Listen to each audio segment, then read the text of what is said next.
yang besar dah mah còn lại là chơi mừng còn bữa em tiếp thì lại ra được cả chỗ kỹ sama còn không ốm không muốn này thì đây nhiều còn không chặt xóa rồi có tiền này nó sồn năm này còn năm này có gì tờ đam tâm tờ đam ra rồi đi lại vô người đam tâm lại tờ đam ra lúc mà mừng này có năm từng họ tam này có lo mình tờ đam ra mừng này có năm từng tổ nữa tôi xin cái này xin tổ vậy anh em từng tổ thì nhau tới là còn lại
làm ra làm to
ra làm đa là sa lo là ta ba sa lo ta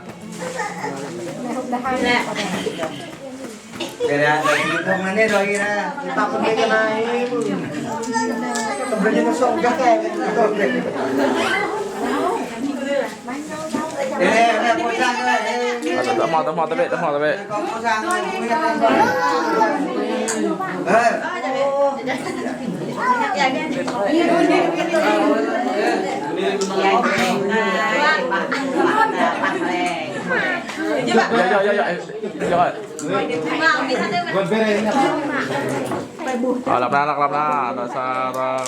sa lo ta nhập cái đàn cái tang mà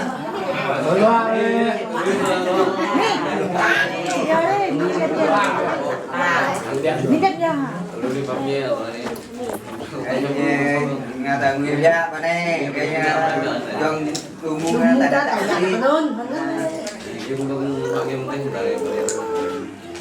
mình nghe bạn như là địa nặng này kia đi mình rõ thôi.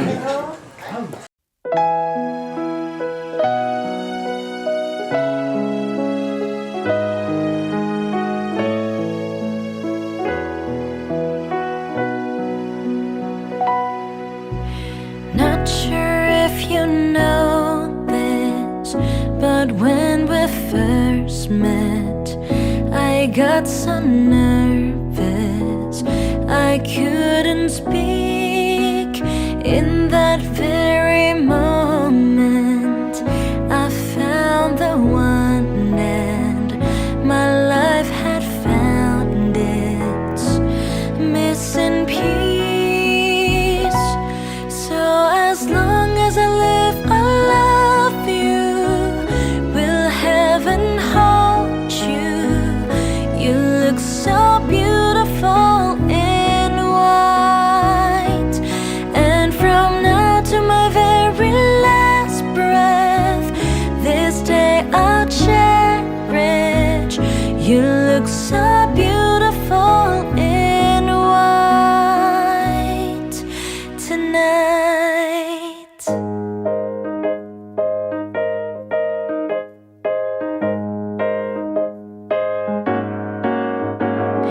On the day that you were born, the angels got together and decided to create a dream come true. So the sprinkle moon is in your hair, of golden starlight in your eyes, so blue. And that is why all the girls in town follow you all around. Just like me, they long to be and close to you. And just like me, they long to be close to you.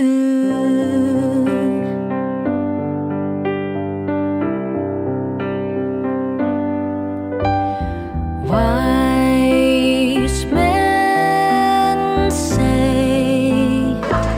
Belum bukan aku ke tukang tumbang sang nori roha ke begini. Aku kepih memang ayah minum yang thầy lên yết dầu là đây phải chi. Anh bầu cho remum yang tak ke begini anh trùi lên. Bây sang nó cái đập này ke nhiều chẳng học bạc cầm bít ke tukang tumbang. Bây giờ học bạc lên repokol ke tujuh tentara bebung đây. Chỉ biết một tập con ke tujuh tentara si mesin je. Anh trong này lên tukang tumbang sang nori roha ke nhiều.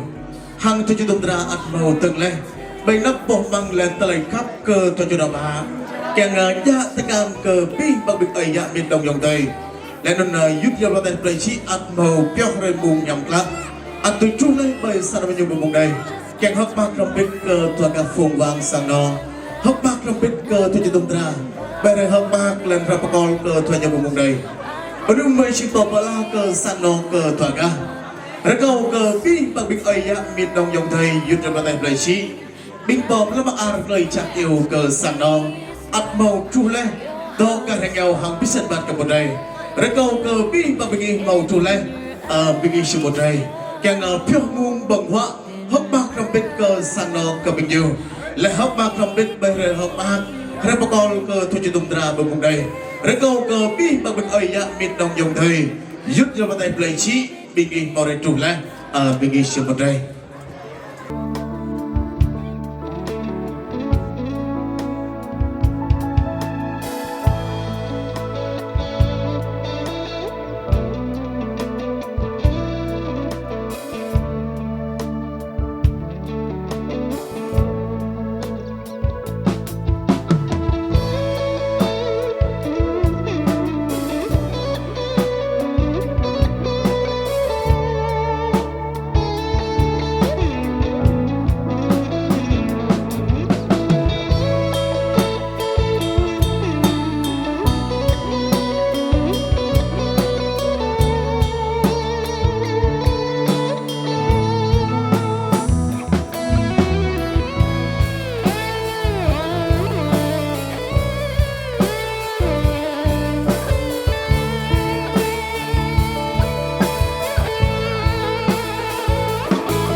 Kính mời quý vị, quý ông quý bà, cô dì, chú bác, các chị và các bạn trẻ, nam thanh nữ tú là những chủ nhân có những lời mời của gia đình và quý vị đang được có mặt ở bên ngoài, và chúng tôi là mời quý vị khẩn trương đưa lại khuôn viên của gia đình.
Vâng, thật thì xin cảm ơn chú rể đã có một ca khúc tặng cho. Đó chính là cô dâu với một ca khúc vợ yêu của mình.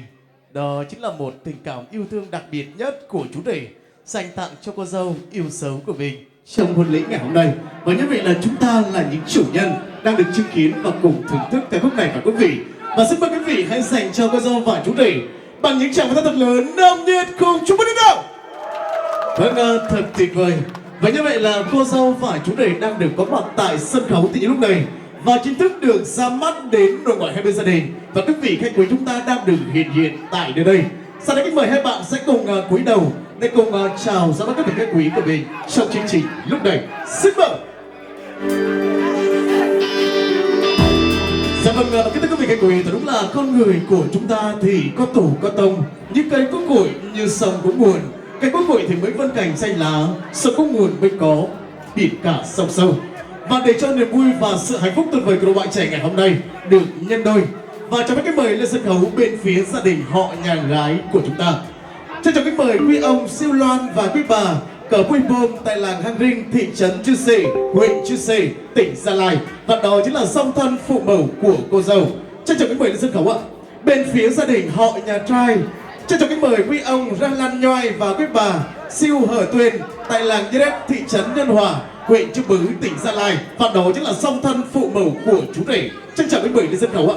Trong những bài câu lần mỹ ma cái đạp này, mỹ ma cái đạp này, toàn các sang đó phùng vàng rơi ra của mình đi.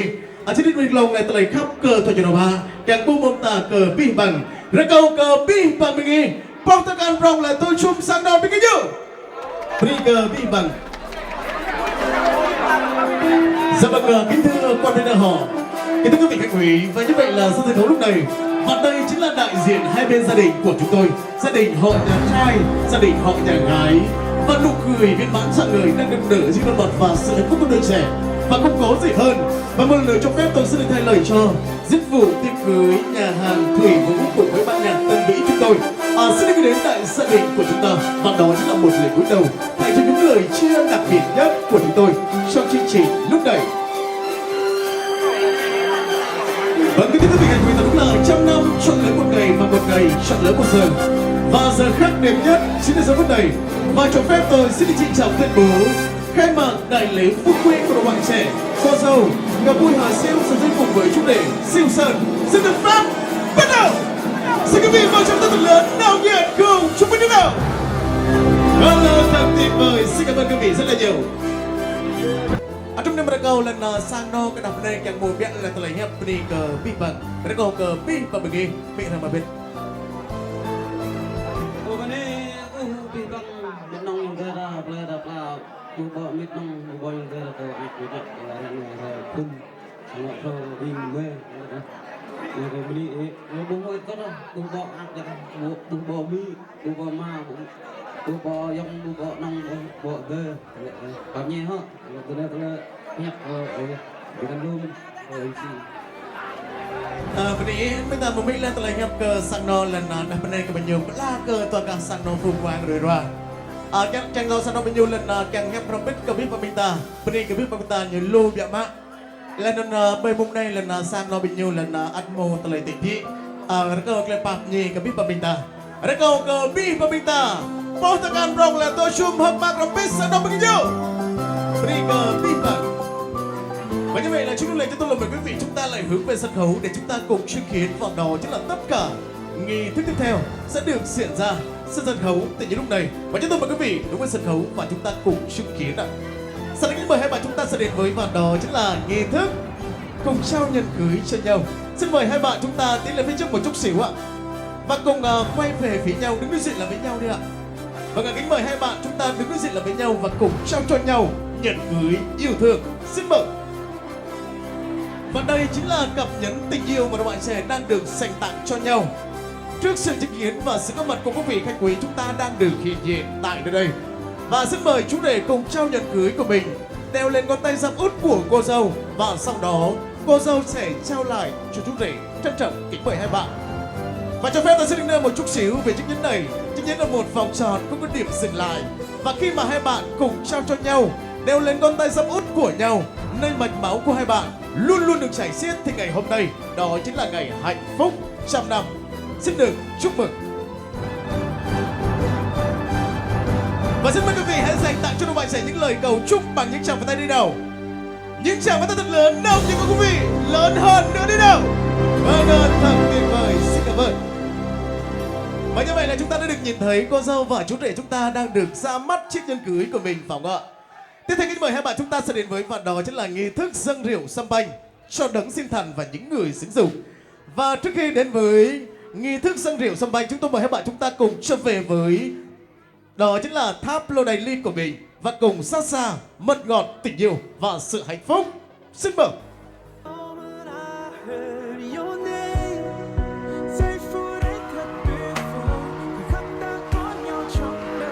Vâng, thật tuyệt vời, thì đúng là tình ta như rượu với men, đắm say ngây ngất ai dành trở qua. Em với ta nguyện cùng nhau rằng lòng tóc bạc mãi thương nhà hoài. Và từ nay hai bạn đã có đôi, đắng cay cùng hưởng và còn vui cùng sẻ chia. Và sau đây kính mời hai bạn chúng ta cùng nhận cho mình đó chính là 2 cái ly để cùng dâng lên bên phía gia đình họ nhà gái, bố mẹ của cô dâu.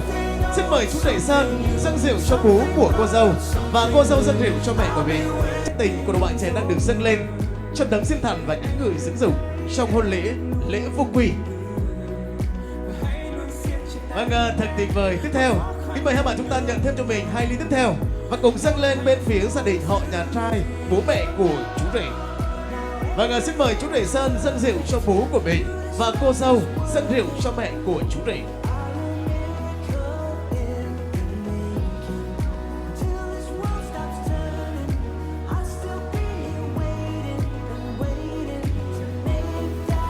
Vâng, thật tuyệt vời. Sau đây kính mời hai bạn chúng ta cùng quay trở về với vị trí của mình, đó chính là ở dưới sân khấu ạ. Và chúng tôi mời hai bạn chúng ta lui lại phía sau một chút xíu ạ. Hai bên gia đình chúng ta cùng tiến lên. Vâng, kính mời hai bên gia đình chúng ta cùng tiến lên để chúng ta cùng ly để kết nhị tình suy ra. Vâng, xin mời hai bên gia đình chúng ta cùng chạm ly để kết nhị tình suy ra. Và chúng tôi mời quý vị chúng ta cùng nâng ly của mình thật cao lên đi ạ. Quý vị ơi, ly đâu ạ? Giơ ly của mình thật cao lên và chúng ta cùng hô 1, 2, 3 thật lớn đi nào. Xin mời, chuẩn bị, 1, 2, 3, chúc mừng. Vâng, thật đúng là ngày hôm nay kết nghĩa tình sinh ra mừng cho hai nhà đậm đà tình thân. Để xin kết nghĩa trăm năm, giàu hiền rệ thảo, được lòng mẹ cha. Xin được chúc mừng cho bên gia đình. Chúng ta mời câu tòa cả sẵn đó mình nghĩ rằng mắc nơi đây ta can cờ tòa cả rì và sao với từng.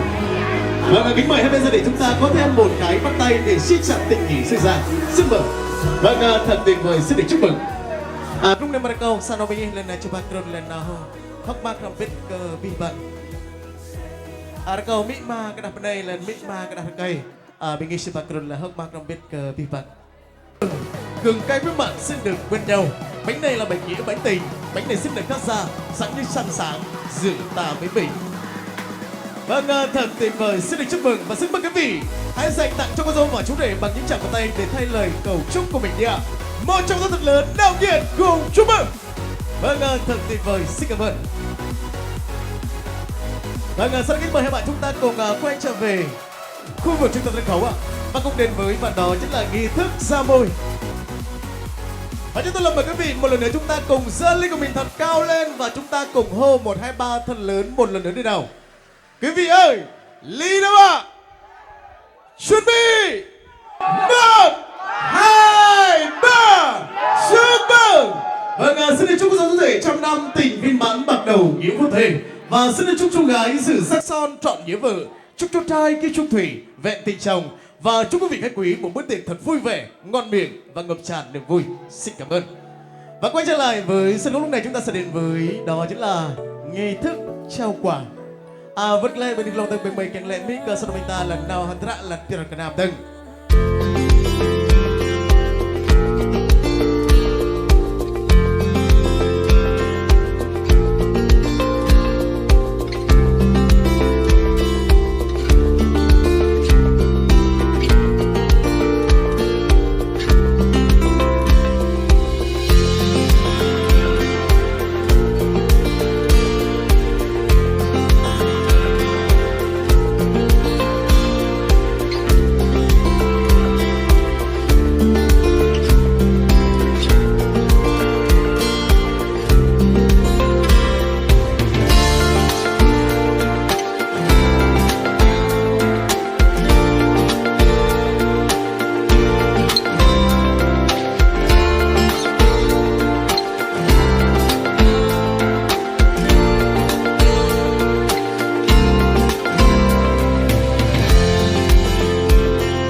วันนี้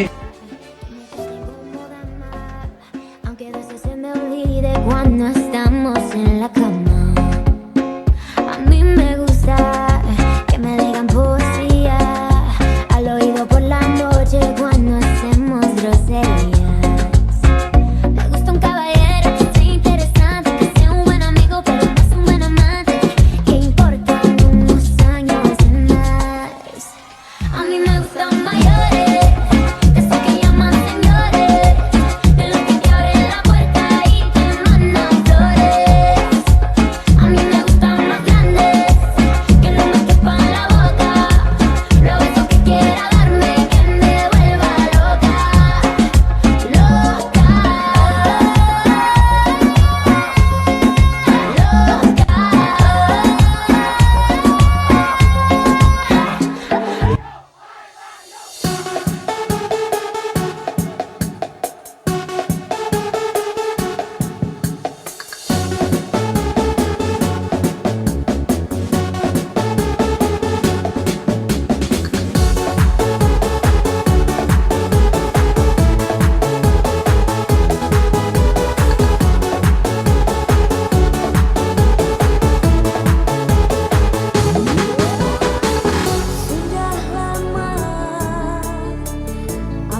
Mavun chúng ta sẽ là giọng ca của anh Ê Thơm chuẩn bị sau ca khúc này nha.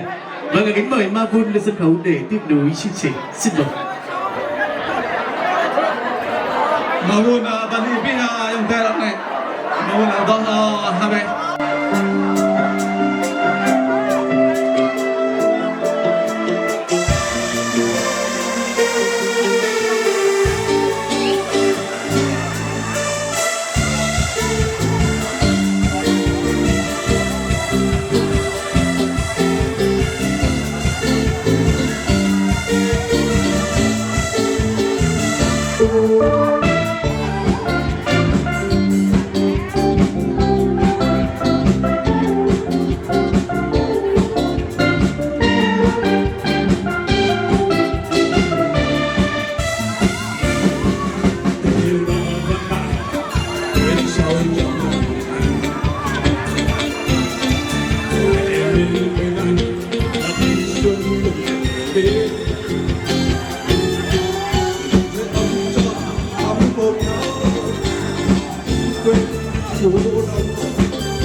tuyệt vời. Xin cảm ơn tiếng hát của anh rất là nhiều. Đã có một ca khúc rất là bốc lửa và quý vị, và đó chính là món quà về âm nhạc trước đây.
Thật tuyệt vời, xin cảm ơn tiếng hát của anh rất là nhiều đã đến và mang tặng, và đó chính là những ca khúc rất là hay của quý vị.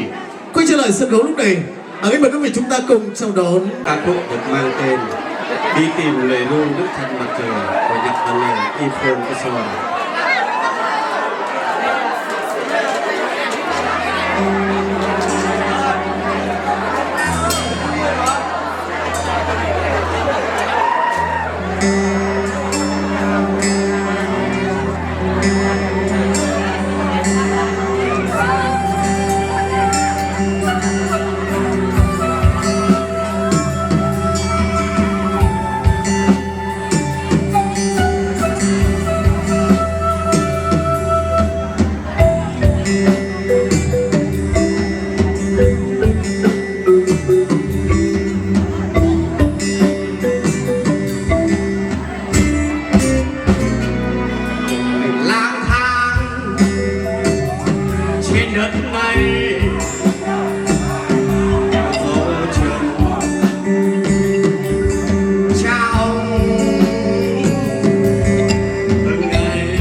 như dòng sông ám hát lời ôi như hạt mưa ám hát lời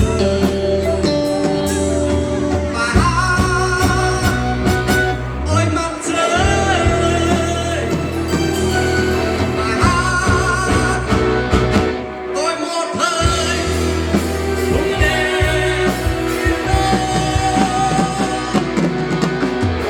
hát xưa mọi người không ai ngần bài hát đứng gần mặt trời đứng gần mặt trời ôi đi về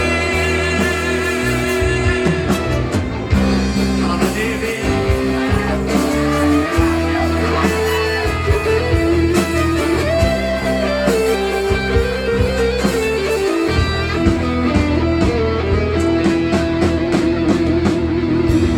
Vâng, thật tuyệt vời. Xin cảm ơn giọng ca anh trai của chú rể rất là nhiều. Quay trở lại, xin kính mời giọng ca của bạn Luyên lên sân khấu ạ. Lúc lâu còn to còn đi vi phạm về dòng đó là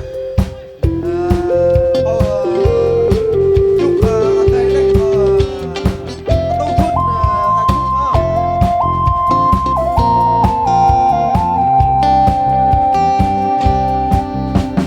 lúc xem sớm hay đến hôm nay em thật dịu dàng đến chung đợi là may mắn đâu chỉ riêng anh mà lời tình thầm một nơi với em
cơn mưa con trôi đi giọt lệ tôi chưa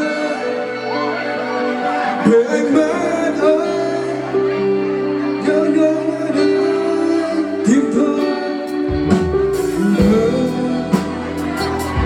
đắm cây là như thế người đâu vẫn là đi hạnh phúc của mình bên này của người khác lặng nhìn cơn mưa con trôi đi giọt lệ tôi chưa để anh mãi đốt cháy nỗi nhớ trong con nỗi đau là từng ngày sao từng ngày đời sao mình sẽ qua giấc mơ từ vui lớn đến cũng đã xa từ khổ vãi qua tim buồn càng nhiều niềm đau sẽ còn lại gì đôi môi nhưng mà chỉ rằng đời này cái thôi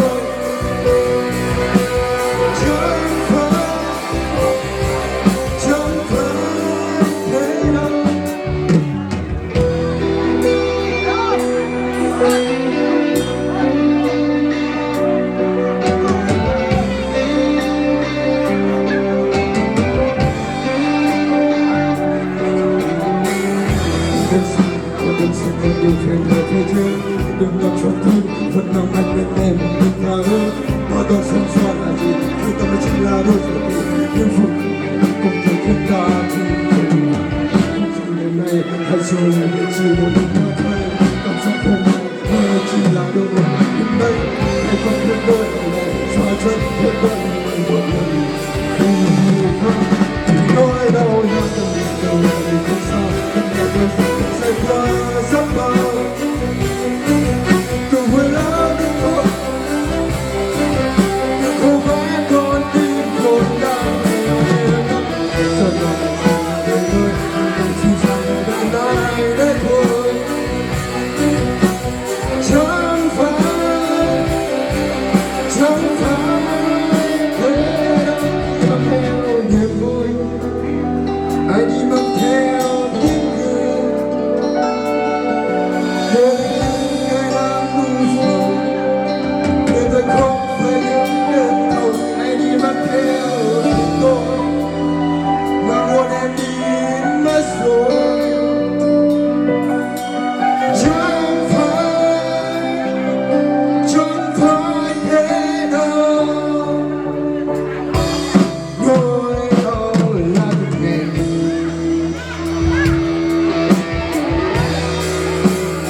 Yêu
đến khi đời chỉ bên núi bay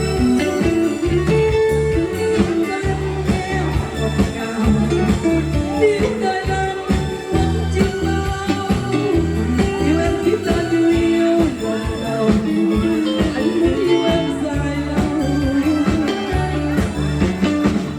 Xin hát một bài nữa được không ạ?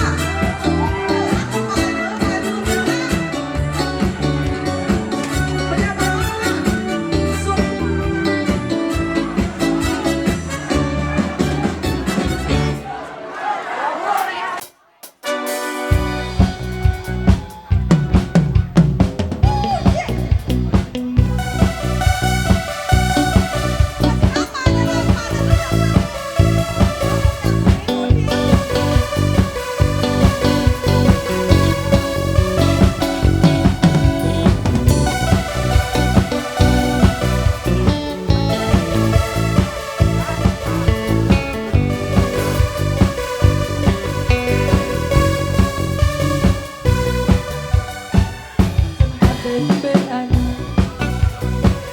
sáng xuân xuân ta đến bên xin cùng em xuân mà hạnh phúc cho được nhớ nhé anh nhiều say đắm tuyệt vời khi còn quên anh còn nhớ phút giây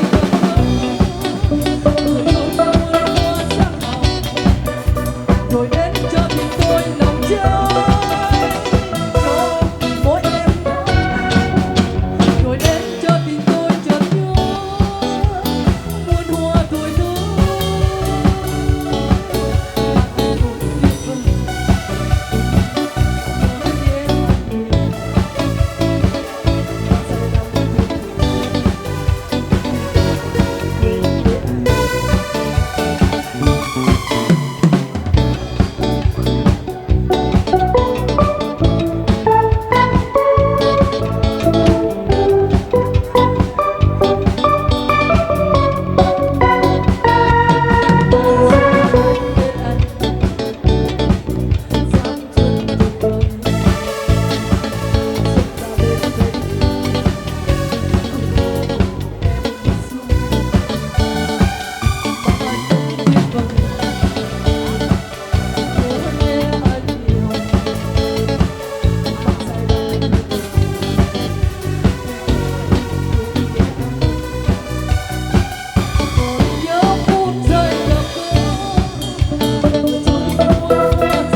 nhé anh nhiều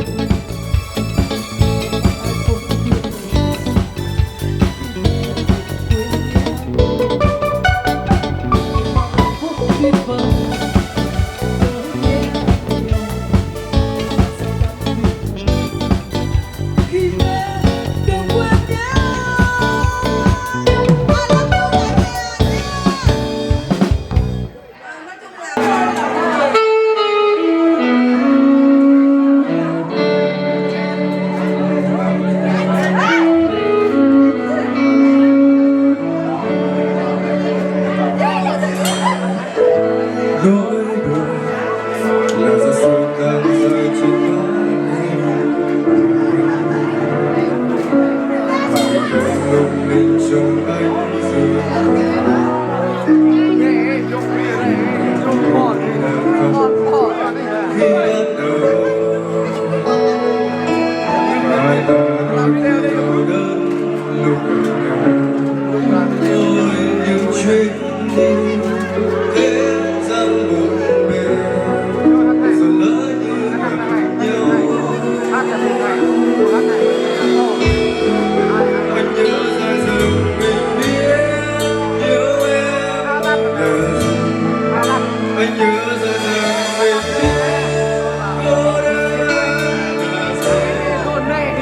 đắm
tuyệt vời, xin cảm ơn tiếng hát của bạn rất là nhiều.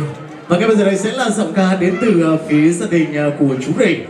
Kính mời tiếng hát bạn thân của chú rể, đó chính là tiếng hát của siêu đen.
เ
This is no relief.